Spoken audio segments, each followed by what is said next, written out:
Paano mag-withdraw sa World App to GCash? No fees. Mula sa home, pindutin ang settings sa itaas. I-tap ang contacts. Kung hindi mo pa nailalagay ang iyong mobile number, i-tap ang add phone number. Ilagay ang mobile number na konektado sa iyong GCash account. At i-tap ang confirm. Pumunta sa message at ilagay ang code na ipinadala sa inyong mobile number. Bumalik sa home. I-tap ang wallet sa ibaba.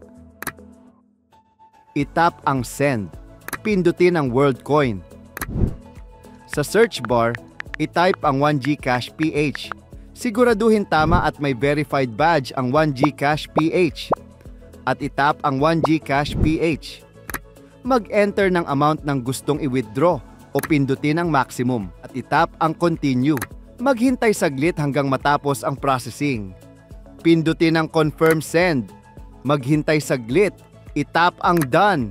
Pumunta na sa inyong GCash account. At i-check ang balance mo.